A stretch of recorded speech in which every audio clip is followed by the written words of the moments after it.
सभी को नमस्कार। एक बार फिर से स्वागत है आपका मेरे YouTube चैनल एस्टेट हिंदी में। और आशा करती हूँ कि आप सब लोग स्वस्थ होंगे और आप सभी को दीपावली की बहुत बहुत शुभकामनाएं।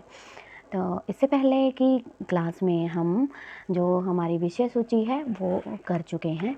ये है हमारी NCERT हिंदी कक्षा 8 की वसंत भाग 3, वसंत भाग 1 कक्षा 6, वसंत भाग 2 कक्षा 7 को हम कंप्लीट कर चुके हैं। आज हम वसंत भाग 3 कक्षा 8 का जो पहला पाठ है हमारा ध्वनि, जो कि सूर्यकांत त्रिपाठी निराला जी द्वारा रचित है और यह भाग क है। भाग क में हमारे 18 लेसन हैं।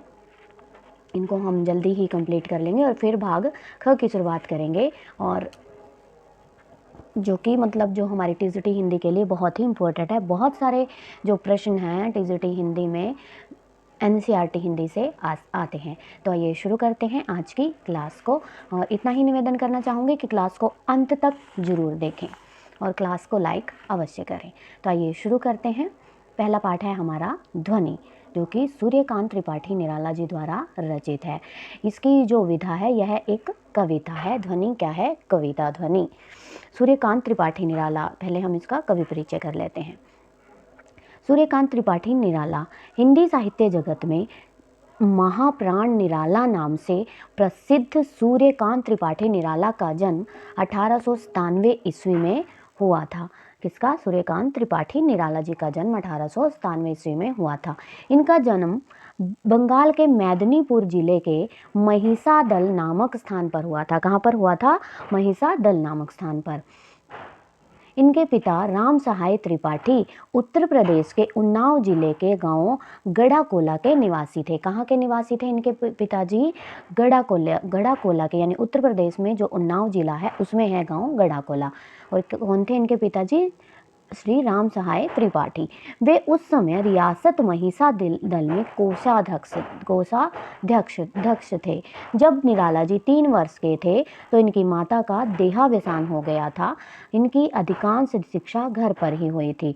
पुत्री की याद में इन्होंने सरोज स्मृति नामक गीत लिखा था। बचपन में, मतलब जब ये 3 वर्ष के थे तो माता का देहांत हो गया था। उसके बाद जब इनकी शादी हुई तो इनकी पत्नी का भी देहांत हो गया था, और फिर इनकी पुत्री थी और एक इनका पुत्र था, और इनकी पुत्री थी, उसका नाम सरोज था।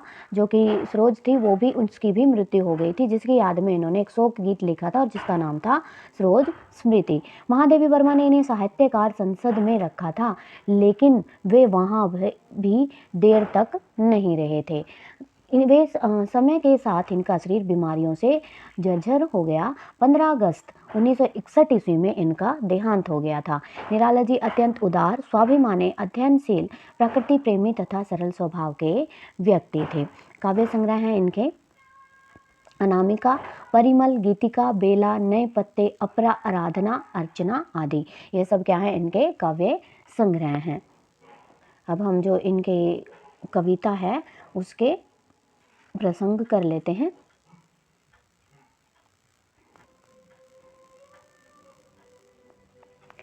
अभी न होगा मेरा अंत। यहाँ पर जो महाकवि निराला जी हैं वो कहते हैं कि अभी न होगा मेरा अंत, यानी अभी उनका अंतिम समय नहीं आया है। अभी न होगा मेरा अंत, अभी अभी ही तो आया हूँ। यानी वह कहते हैं कि अभी मेरी मृत्यु नहीं आई है।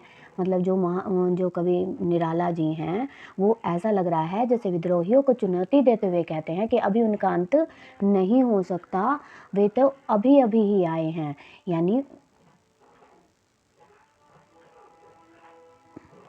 मेरे वन में मृदुल वसंत, अभी न होगा मेरा अंत। यहाँ पर कवि निराला जी विद्रोहियों को चुनौती देते हुए कहते हैं कि उनका अंत अभी नहीं हो सकता, अभी अभी उनके मन रूपी मेरे वन में मृदुल वसंत, यानी वो कहते हैं कि मेरे मन रूपी जंगल में, यानी वन में, जंगल में जो मतलब वसंत है वो अभी अभी ही आया है। यानी उनके हृदय में अभी खुशियों का संचार हुआ है, यानी उन खुशियों का आगमन हुआ है। यानी उनके जो मेरे वन में मृदुल वसंत अभी न होगा मेरा अंत। यानी वो कहते हैं कि जो मेरा वन रूपी जो मेरा मन है वह बहुत ही कोमल, मोहक और नरम और नाजुक वसंत है। वसंत रूपी खुशियों का अभी ही आगमन हुआ है, अभी न होगा मेरा अंत। यानी मेरा अंत अभी नहीं होगा, यानी मेरा अंत कभी कैसे हो सकता है, उन्हें कोई भी मृत समझने की भूल ना करे। अगला जो पहरा है, हरे हरे ये पात डालियाँ कलियाँ कोमल गात। यहाँ पर निराला जी कहते हैं कि मेरे जीवन रूपी, पहले पहरे में उन्हें कहा है कि मेरे जीवन रूपी जंगल में, वन में यानी जंगल में अभी अभी वसंत आया है, अभी मेरा अंत नहीं हो सकता। यहाँ पर वो कहते हैं कि हरे हरे ये पात, यानी जो ये हरे भरे जो पत्ते हैं, यानी हरे भरा जो यह मेरा जो नवीन जीवन है, डालियाँ कलियाँ कोमल गात, यानी हरे भरे पत्ते रूपी जो नवीन जो भाव है, कोमल डालियों रूपी जो प्रेरणाएं हैं, कलियाँ हैं और जो यह मेरा शरीर है बहुत ही कोमल है, यानी जो आशाएं हैं बहुत ही कोमल हैं। मैं ही अपना स्वप्न मृदुल कर, मैं ही अपना स्वपन मृदुल कर। यहाँ पर कवि कहते हैं कि मैं ही अपना जो मेरा मृदुल यानी कि कोमल जो मेरे हाथ हैं, इन्हीं मतलब जो मेरे कोमल कर यानी कि हाथ हैं, इन कलियों पर फेर कर इन्हें नया जीवन प्रदान करूँगा। फेरूँगा निद्रित कलियों पर, यानी इन कलियों पर अपना कोमल हाथ फेर कर इनको नया जीवन जगह एक प्रत्युष मनोहर, भी मैं इन कलियों को एक नया जीवन प्रदान करूँगा, यानी उनमें एक मनोहर प्रत्युष यानी कि प्रभात सवेरा, यानी उनमें एक नया सवेरा जगा दूंगा, यानी उन सबको मैं एक नवीन ताजगी से भर दूंगा। यहाँ पर कवि कहते हैं कि हरे हरे ये पात डलियाँ कलियाँ कोमल गात, भी यह जो हरे भरे पत्ते रूपी जो नवीन भाव हैं, कोमल जो शरीर हैं, जो ये डालियाँ हैं, कलियाँ हैं, मैं ही इन पर अपना हाथ फेर कर, कोमल हाथ फेर कर इन कलियों में नया जीवन भर दूंगा और एक नए प्रभात सवेरे को ताजगी से भर दूंगा।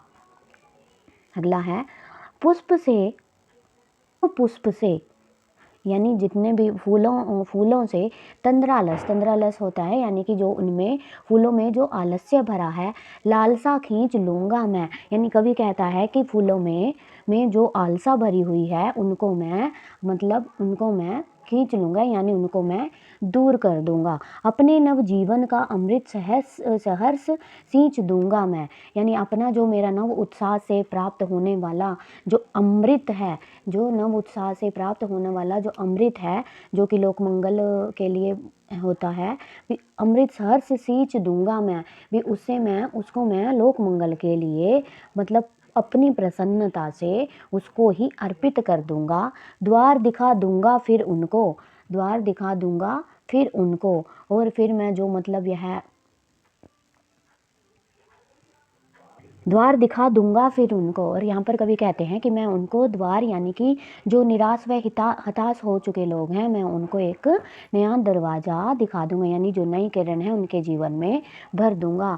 है मेरे वे जहाँ अनंत, और कहते हैं कि जो मेरे अंदर जो भी जितनी भी असीम खुशियाँ हैं, अभी न होगा मेरा अंत, यानी जितनी भी जो भी निराश व हताश लोग हैं, जितनी भी मेरी खुशियाँ हैं, मैं सब उनको दे दूंगा, अभी न होगा मेरा अंत। और कवि यहाँ पर कहता है कि मैं तो अभी अभी ही आया हूँ, मेरा अंत अभी नहीं होगा। तो यह था इसका अंतिम प्रसंग। अब हम इसके वस्तुनिष्ठ प्रश्न कर लेते हैं। ध्वनि कविता के कवि कौन हैं? ध्वनि कविता के कवि कौन हैं? सूर्यकांत त्रिपाठी निराला हैं। कौन है? सूर्यकांत त्रिपाठी निराला। कवि के किस में अभी अभी वसंत आया है? मन में, वन में, तन में, धन में।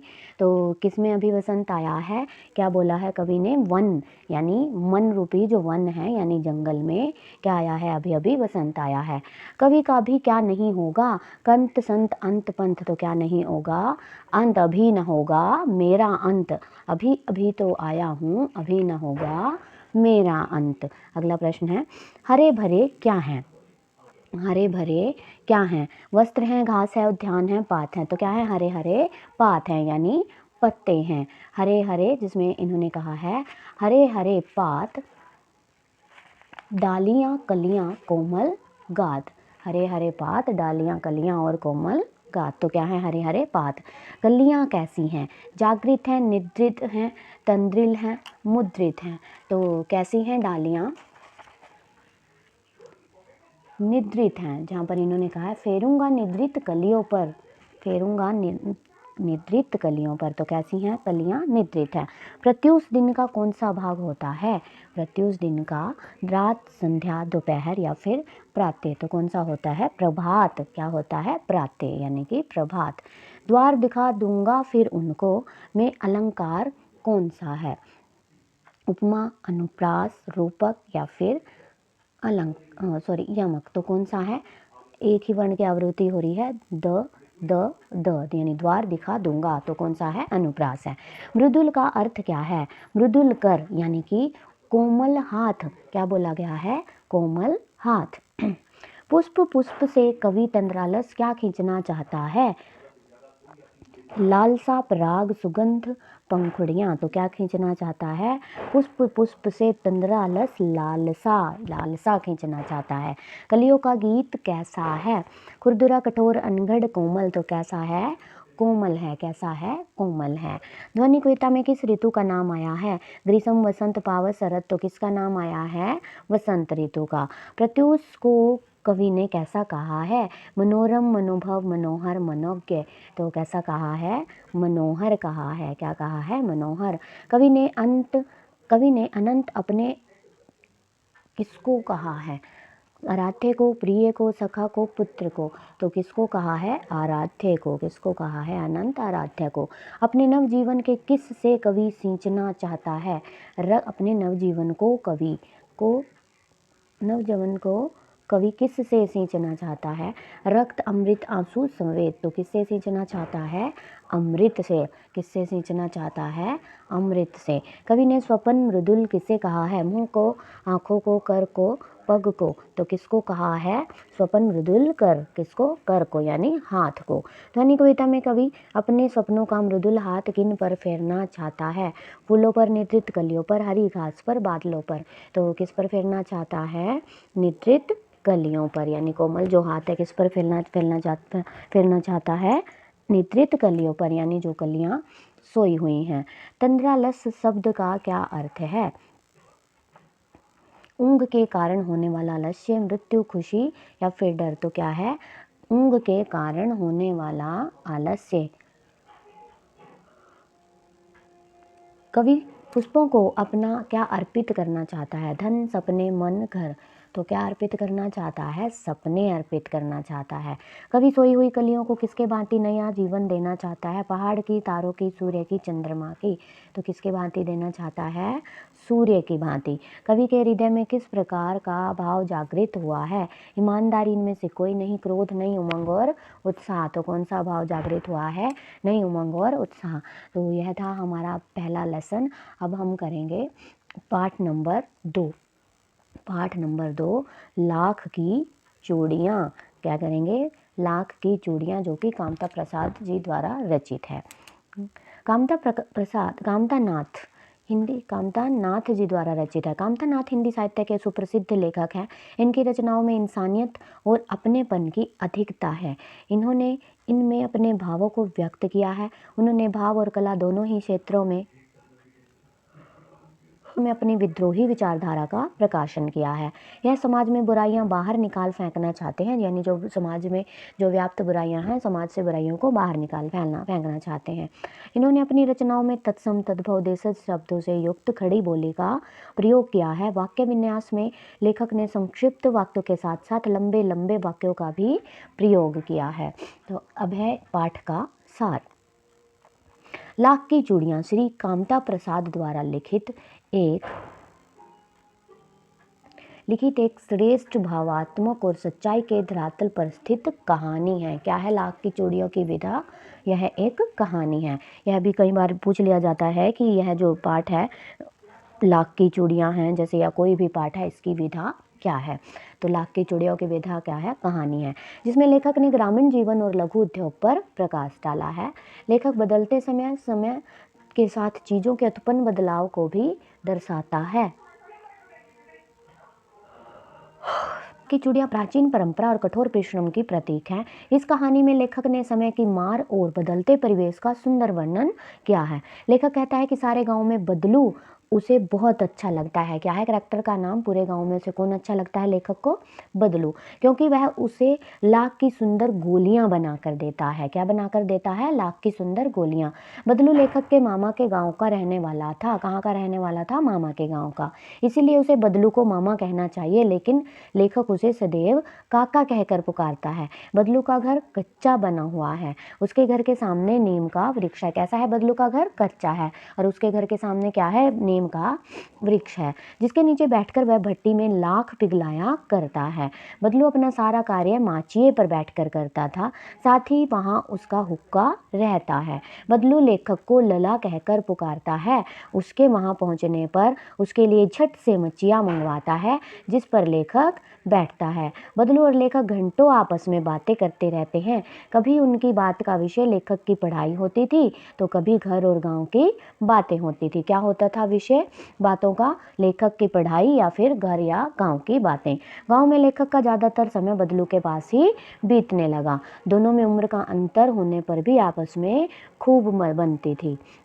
बदलू व्यवसाय से मनिहार था, यानी कि चूड़ियाँ बेचने वाला था।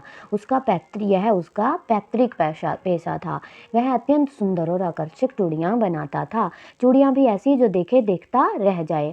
गांव की सारी स्त्रियाँ उसी की बनाई हुई चूड़ियाँ पहनती थी। आसपास के क्षेत्रों से लोग उसे चूड़ियाँ लेने आते थे। बदलू व्यवहार और स्वभाव में अत्यंत सीधा साधा है। लेखक उसे कभी झगड़ा करते हुए नहीं देखा है। क्या है, लेखक ने कभी, बहुत ही सीधा साधा है, लेखक ने उसे कभी भी झगड़ा करते हुए नहीं देखा। शादी विवाह के अवसर पर बदलू के व्यवहार में थोड़ा सा परिवर्तन आ जाता था। इस कारण सुहाग के जोड़े का महत्व है। इसका कारण सुहाग के जोड़े का महत्व है। लेखक अपने मामा की लड़की की शादी को याद करते हुए कहता है, उसे मनाने में लोहे के चने चबाने पड़े थे। बदलू को संसार में सबसे अधिक चिढ़ कांच की चूड़ियों से थी। यदि कहीं उसे ये दिख जाती तो वह अंदर ही अंदर जल उठता। कभी कभी दो चार बातें भी सुनाने में पीछे नहीं हटता था, किंतु लेखक के साथ बदलू बड़ी ही विनम्रता से बात करता था। लेखक जब बदलू से कहता कि शहर में सभी कांच की चूड़ियाँ पहनती हैं, तो वह उत्तर देता, शहर की बात और है लला, वहाँ तो सब कुछ होता है। वहाँ तो औरतें अपने मर्द का हाथ पकड़कर सड़कों पर घूमती भी हैं। फिर उनकी कलाइयाँ नाजुक होती हैं ना, लाख की चूड़ियाँ पहने तो मोच न आ जाए। लेखक का अक्सर गर्मी की छुट्टी अपने मामा के यहाँ जाता और एक आधा दिन वहीं रुकता। अपने पिता की बदली हो जाने के बाद लंबे समय तक गांव न आ सका, यानी जब उसके पिता की ट्रांसफ़र कहीं और हो गई तो बहुत समय तक वह गांव में नहीं आ सका था। 8-10 वर्षों के बाद जब वह गांव आया तो वह बड़ा हो चुका था। अब वह लाख की गोलियों से नहीं खेलता था। लेखक ने सहसा गांव में देखा, अधिकतर स्त्रियां कांच की चूड़ियां पहनने लगी हैं। एक आध हाथों में ही लाख की चूड़ियां थी। तब उसे बदलू मनिहार का ध्यान आया। तब वह बदलू से मिलने उसके घर पहुंचा। वह चबूतरे पर नीम के नीचे एक खाट पर लेटा था। लेखक ने मिलने की सभी औपचारिकताएं पूरी की और बदलू को अपना परिचय दिया। बदलू ने कुछ देर बाद पहचानते हुए कहा, आओ आओ लला, बैठो, बहुत दिन बाद गाँव आए हो। लेखक ने कहा, हाँ, इधर आना नहीं हो सका काका। दोनों की आपस में बातचीत होने लगी। बदलू लेखक को बताने लगा कि मशीनी युग ने आकर कांच का प्रचलन बढ़ा दिया। अब सभी कार्य मशीनों से होने लगे हैं। खेत मशीनों से जोते जाने लगे हैं। प्रत्येक कार्य मशीन से होने लगा है। फिर मशीन जितनी सुंदरता हाथों में कहाँ। लेखक की शंका को भांपते हुए बदलू ने उसे बताया कि उससे दमा नहीं है, मुझे फसली खांसी है। यही महीने 2 महीने से आ रही है। 10-15 दिन में ठीक हो जाएगी। कुछ समय पश्चात बदलू ने लेखक के लिए आम मंगवाए और उसे खाने के लिए दिए। तभी लेखक ने बदलू पुत्री रज्जो के हाथों में लाख की चूड़ियाँ देखी, जो अत्यधिक सुंदर लग रही थी। बदलू ने बताया, आखिरी जोड़ा है। आम खाकर लेखक सोचने लगा कि बदलू ने हार कर भी हार नहीं मानी। उसका व्यक्तित्व कांच की चूड़ियों जैसा न था कि आसानी से टूट जाए, कि आसानी से टूट जाए। तो यह था हमारे पाठ का आसार। अब हम इसके प्रश्न उत्तर कर लेते हैं। लाख की चूड़ियाँ पाठ के लेखक कौन हैं? कामता नाथ हैं। कौन है? कामता नाथ हैं। सारे गांव में लेखक को कौन सबसे अच्छा आदमी लगता था? कौन लगता था? बदलू लगता था। बदलू लेखक को किसकी गोलियां बनाकर देता था? लाख की गोलियां बनाकर देता था। कौन सी गोलियां? लाख की। लेखक बदलू को क्या कहता था? काका कहता था। क्या कहता था? काका कहता था। बदलू के मकान के सामने कौन बड़ा सा क्या था? तो क्या था बदलू? सा क्या था? खेत था, सहन था, चबूतरा था, तालाब था। तो यहाँ पर तो भी सहन दिया हुआ है। क्या था? बड़ा सा सहन था। बदलू के सहन में कौन सा वृक्ष लगा हुआ था? आम का, नीम का। तो क्या लगा हुआ था? नीम का वृक्ष लगा हुआ था। बदलू लाख से क्या बनाता था? चूड़ियाँ बनाता था। क्या बनाता था? चूड़ियाँ बनाता था। बदलू चूड़ियाँ किस पर बैठकर बनाता था? मचिया पर बैठकर बनाता था। बदलू लेखक को क्या कहकर पुकारता था? लला कहकर पुकारता था। बदलू को कैसी चूड़ियों से चिढ़ थी? कांच की चूड़ियों से चिढ़ थी। जिन दिनों बदलू की गाय के दूध होता वह लेखक को क्या देता था? क्या देता था लेखक को? वह मलाई देता था। क्या देता था? मलाई देता था।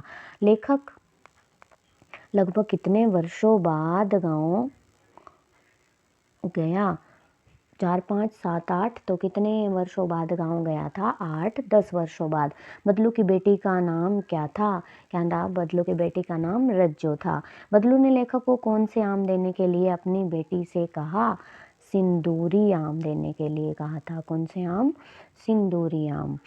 जमींदार चूड़ियों के कितने आने दे रहा था? 8, 9, 10, 11। तो कितने आने दे रहा था? 10 आने दे रहा था। रज्जो के द्वारा पहना हुआ जोड़ा किसके लिए बनाया गया था? किसके लिए बनाया गया था? जमींदार की बेटी के लिए बनाया गया था। बदलू ने अपनी खांसी किस रोग से संबंधित बताई थी? फसली खांसी बताई थी। क्या बताई थी? फसली खांसी।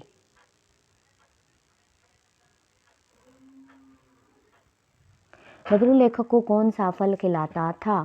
आम, पपीता, अमरूद या फिर सेब। तो क्या खिलाता था? आम। मशीनी युग ने किस चीज़ का प्रचलन बढ़ा दिया था? कांच का प्रचलन बढ़ा दिया था। किसका? कांच का। बदलू लेखक को बैठने के लिए क्या देता था? क्या देता था? मचिया देता था। क्या देता था? मचिया। तो यह था हमारा जो पाठ 2 है उसका अंतिम प्रश्न। आज के लिए इतना ही। आशा करती हूँ आपको क्लास अच्छी लगी होगी। यदि मेरी क्लास अच्छी लगी है तो कृपया चैनल को सब्सक्राइब करें और क्लास को लाइक अवश्य करें। धन्यवाद।